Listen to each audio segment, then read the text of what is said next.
Hello and welcome back to Highway to Hoover, a production of SEC Extra over at d1baseball.com. I'm your host, Joe Healy, joined today by Missouri Baseball Radio's Matt Michaels. We're going to talk about the Tigers' opening weekend in Puerto Rico. I want to talk about the on-field stuff, of course, but also just want to talk to Matt about what that event was like. It's a unique kind of one-of-one event in college baseball. Hopefully it continues and grows and we get some other things like that. But I want to talk to him about kind of the sights and sounds of that event. And then we'll spend some time talking about the on-field product and what this team under Carrick Jackson looks like. And then we'll go from there. But Matt, I appreciate you joining us this morning. Well, absolutely, Joe. Anytime. I got to meet your coworker Aaron Fitt at the event when he went to Caguas, and I just wonder how he drew the short straw. What sort of terrible things had to happen? In fact, he was saying to me at the event that he was so upset about having to be there that you're going to have to make up with it, like you and Kendall and everybody else, by sending him to some really better matchups and better locations later on. Yeah, that's we heard time and again just how horrible of a time he was having on the beautiful island of Puerto Rico last week. He look, when you're dealing with one of the founders of the company, sometimes they pull rank, and that's how Aaron ended up getting the tough, grueling assignment of being in Puerto Rico with Matt Michaels and company. So let's actually start there, Matt. I'll leave it pretty open-ended. What stood out to you about this event that was pretty quickly where made you think like, wow, this is not a tournament, that we're usually playing at this time of year? What was different about how'd this feel different than what you normally do this time of year?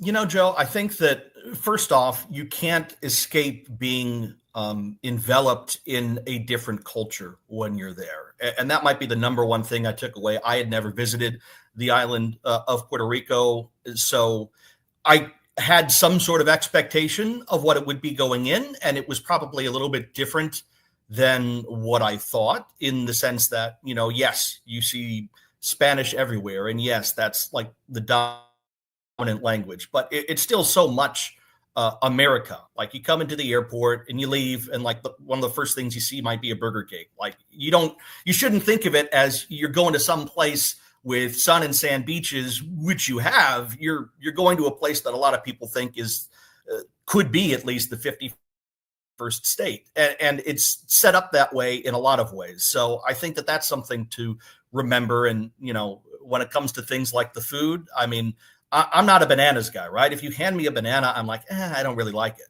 But I don't mind plantains. And I don't think there was a single meal I ate that did not involve some version of plantain, because that's just how it is. And when in Puerto Rico, like, I'm not going to say no to how you prepare your delicious dish. So from a cultural experience for everybody who was there, and certainly everybody who was there for the first time, I think it really stood out as something that is unique and really desirable. And, even things like their local public television broadcaster saying, we're going to take these web streams that are produced all in English on a Spanish-speaking primarily station, and we're going to put these on all day. So you had one game, and then the next started, and they kind of flowed through the different sites between Caguas and Ponce. And for someone who would be a college baseball fan, to have that, as something that envelops part of the island, and certainly in San Juan where the Tigers were staying, it makes it different, because a lot of these events you're going and it is, part of the event, but it might not be very well known. There was no mistaking that everybody on the island knew what was going on. And when they saw you, like the Tigers went out to dinner one night, not too far from their hotel in the Isla Verde area, which is technically not San Juan, but right near the airport there. And there were a bunch of people asking, hey, you guys are the college baseball? Where are you from? Where are you playing? Are you playing at Bighorn Stadium? Are you playing Caguas? There is certainly a lot of interest in a baseball-loving culture for this thing that, probably doesn't really cross the mind when it comes to domestic leagues and amateur leagues and stuff like that. But once they figured out it was a baseball team, it was like, oh yeah, like, very cool. So I think that all of that stands out as an event that, is going to have things that happen the first time that probably have bumps in the road and challenges logistically because you're going through a couple of different sites and you're all across the island.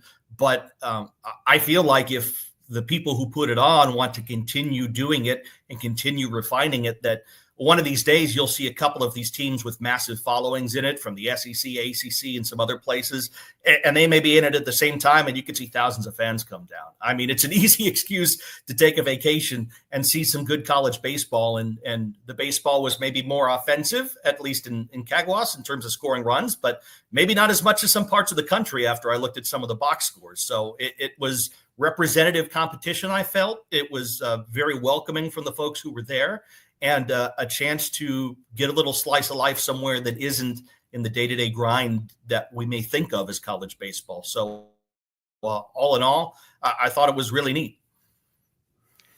Yeah, a neat event. I'm hoping it continues to grow, because I selfishly, I'd love to get down there for it one year. I have to, box Aaron out for it, I guess, at some point. You mentioned being a little bit offensive. So let's actually start there, because after the Tigers opening game where they got shut out, and life, happens, they scored 18 runs over the next two games, and splitting those two games. How much optimism should we have about that being perhaps a harbinger of this group being able to be a little more offensive than last year's group, given that it was such an issue for them last season? I think, Joe, it is representative of the potential that this team has. You bring in a guy like, say, Pierre Seals, who was a 10 home run guy at Memphis a season ago. A player like Cameron Benson, who, again, had spent time off and had a redshirt year last season in Missouri's program, but has that sort of power pedigree. The Tigers hoped they would have a little bit more pop. I feel like we saw that. There were 5 different players who hit home runs in the course of the weekend, and not against a lack of quality opponents. I mean, I felt that Penn State, Stetson, and Connecticut are all teams that could challenge near the tops of their leagues once again after seeing them. I also saw a little bit more, and maybe just weekend one, but a little bit more approach-based, maybe from some of the players who got their at-bats as freshmen. There were 3 or 4 players, it feels like, on this Missouri team who were able to get 100 at-bats or more last season. And while that meant you saw lumps taken last year, I know that you guys have talked about it at length, about how Kerrick Jackson is trying to build his team with freshmen and certain transfers and try to target the way that he wants to play.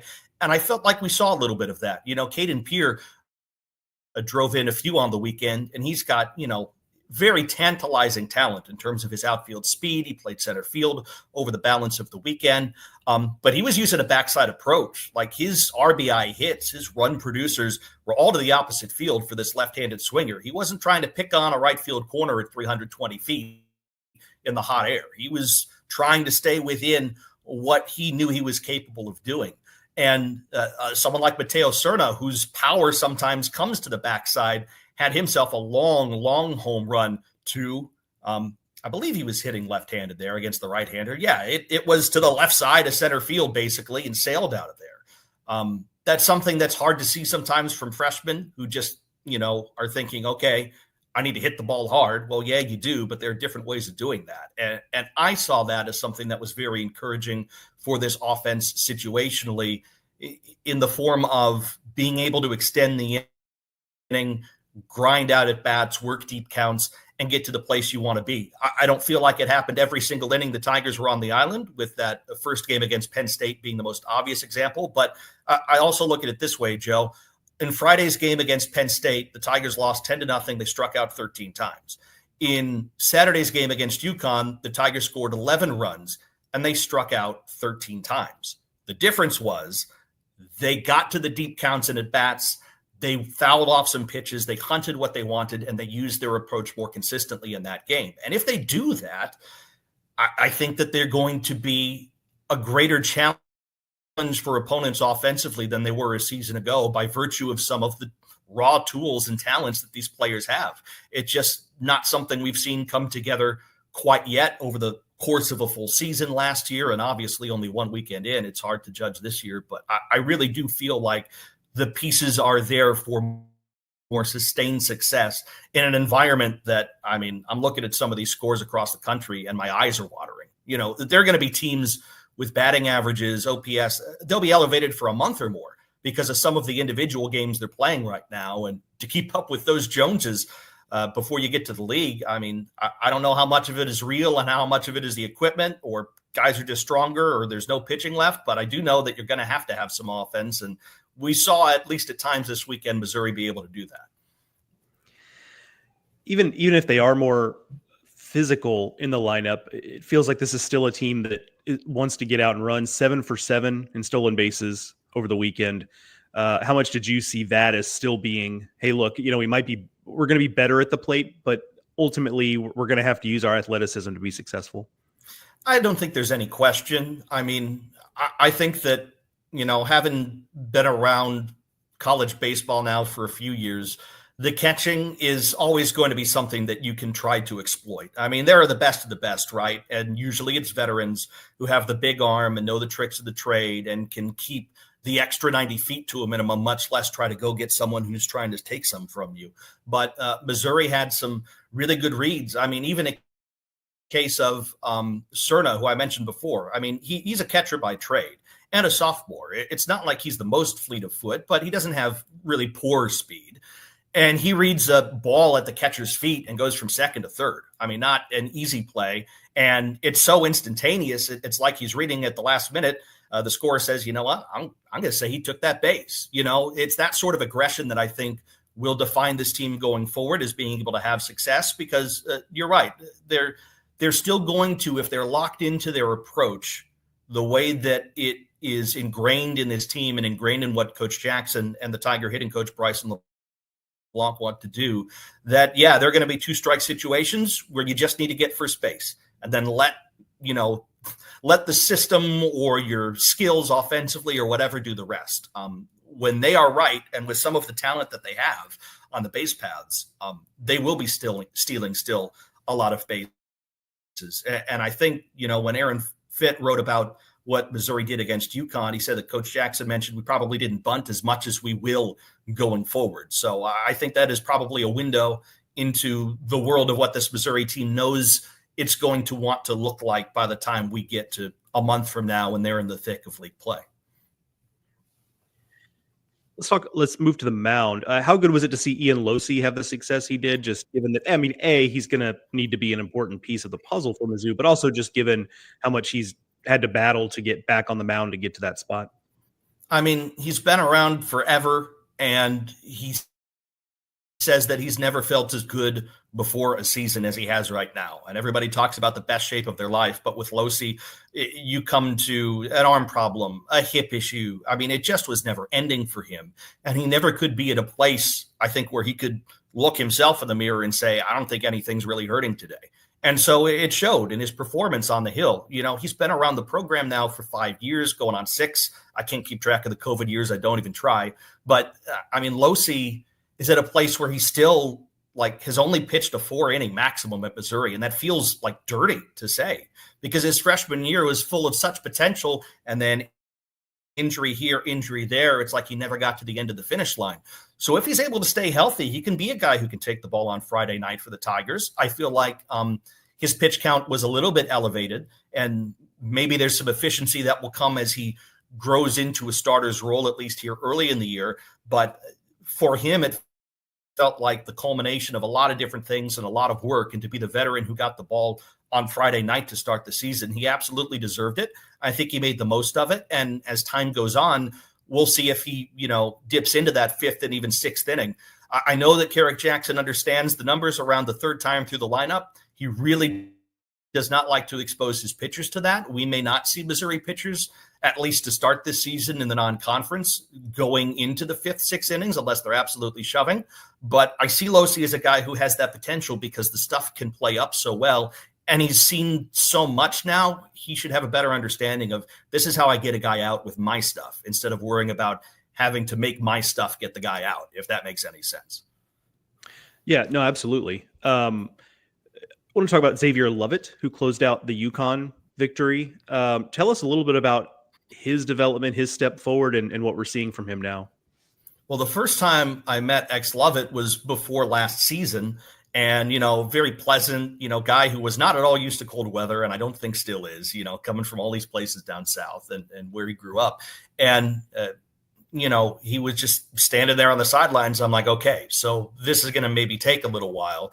And you see that he's been from place to place, and everybody has always known the talent that he is capable of in his arm. And, Missouri basically saw that he was fighting command issues and said, hey, it looks like you want to throw this way. Like physically, your kinesthetics or whatever make it seem like you want to drop down. Let's try this. And so he worked on it all throughout last year. I remember one time seeing him throw a simulated, and when it worked, it really worked. And he was still trying to find the finer points of command. I happened to see him in summer ball one time down in Jefferson City, Missouri, not too far from campus. He stayed at home. And again, it was still sort of the same thing. But then when he got on campus in fall and in the winter, he was touching 94 from this 3/4 kind of sidearm slot with tons of life, able to throw in a breaking pitch, able to throw in a change of pace. And it was like, okay, there's something here. It's always been an issue of, can he throw the strikes? And he was a strike thrower to finish the game against UConn. And I feel like he presents the challenge that not too many people in the Southeastern Conference see, of the different arm angle, but from someone who can reasonably expected to touch the mid-90s. And, Aaron Fitt said he was at 95-1 on one of his pitches. Now, does the stuff maybe play with a little bit more motion at 92, 93? It could. I feel like consistency will still be the number one thing for him. He doesn't have to throw it 94 or 95 to get guys out, and maybe some of that was adrenaline. But as he settles in, as long as he's a strike thrower, nobody gets to see that regularly. I don't know how exactly you prepare for it, and it's got a ton of late life. He can be someone who very regularly takes the ball late in games, whether it's as a true closer or as a fireman, and I feel like be someone Missouri turns to say, if we have to win this game today to do what we want in this series, let's let X have the ball. Another busy week for Mizzou upcoming. UCF on Thursday, then 3 games at Jackie Robinson Stadium as part of the Andre Dawson Classic against 3 HBCU programs. What kind of things are you looking for this week, Matt, for this team in this 4-game week? Well, I feel like consistency with the offensive approach is probably number one. Again, we saw it not very often, if at all, against Penn State, and credit to the Nittany Lions and Coach Gambino for how good their team looked to start the season. We saw it for pretty much the whole game against UConn, and then I felt like we saw it for 4, 5, 6 innings, and then at the end of the game, it was hard to get it back once Stetson made their charge, scored 5 unanswered, and took that 9-7 victory. So the offensive approach, maybe to see if there's a little bit more of the small ball situationally for Missouri, will be interesting, I think, to keep an eye on. And then from a pitching perspective, how many can we see in this 4-game stretch? Presumably everyone, right? Like who you see on Thursday may well be down the stretch. I think someone who'd be interesting to look at, and I don't know if he's been announced as a starter, but I presume we'll see him in these next 4 games that we didn't the first weekend, is Victor Crystal. He has, I feel like in the winter, truly impressed to the point where he could be some sort of piece, either starting in the midweek, used on the weekend. We just didn't happen to see him. I feel like Caden Drew, who started on Sunday for Missouri against Stetson, much of the same way. Like someone who was in the program, he redshirted, and you never really got to know what was there. But what we got to see from being around the program in the fall and the winter was a guy who just uses his stuff the most effectively to get guys out. And, in the longer term for Missouri, I think the question is going to be, okay, you have someone who is competing to be the starting quarterback on your football team in Sam Horn, and he'll get a chance to do that. But at some point in the season, presumably, Sam will want to pitch and be able to pitch for your team. And someone in Tony Newbeck, who is still coming back from Tommy John, basically having 2 years lost to the same sort of arm problem. And when he comes back, that's someone who can be a top-level guy for you in the SEC. So how many pitchers in weekends like this can you develop to be at that sort of spot? So if you lose a guy, you might have 2 coming back in the later season. But do you have more that you can rely on and say, this is a dude that I know I can turn to on a Friday, Saturday, and Sunday and have him be a reliable arm for me. I feel like Missouri has a bunch of potential there and just so many players who you haven't seen it before. And so you're going to have to see it in weekends like this to build that confidence, not just for staff or for some observer, but for, the players themselves to say, yeah, this whole thing is the proof of the concept. This is what I was working so hard towards. And I feel like Missouri will get there, but we're going to have to see in stretches like this, 4 games in 4 days, and kind of, the last second fashion with the weather here in Florida making a turn for it. We'll find out more about this team, maybe even this weekend than we did last weekend in Puerto Rico when it comes to, all right, if you did it weekend 1, can you do it weekend 2? And if you didn't get the chance to perform well in the first weekend, we're going to see you this time. So let's show everybody what you got and what this whole thing can be made of. Yeah, it should be a fun week. I'm interested to see how they compete against UCF and a team that expects to be in a regional. And then interesting opportunity over the weekend, MLB Network on Friday night, MLB.com the 2 days after that. So an opportunity to for a different audience to get a look at the Missouri Tigers. Always love that opportunity. Or you can follow the games like I will and listen to Matt Michaels' call on the good old radio. I will do so in the Varsity Network app. That's how I recommend you consume your Missouri baseball games. And want to thank our guest today, Matt Michaels, for joining us. Matt, appreciate you coming on. We'll see you again down the road. Absolutely, Joe. Thanks for having me. Always appreciate the time spent with you and the way you guys handle your business about covering the Tigers. I know, at least from my point of view, it's really appreciated, and a lot of other people who follow the team appreciate it as well. So thanks for all you do and keep it up.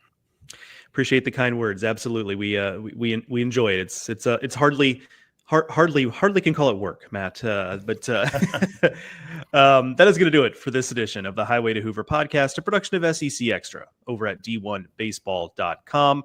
Want to thank once again Matt Michaels for joining me. Want to thank our sponsor, Academy Sports and Outdoors. Happy to have those guys on board for Highway to Hoover this season. We will talk to you again, Mark and I will, Sunday night, Monday morning, something along those lines to recap week 2 around the SEC, and we'll talk to you all then.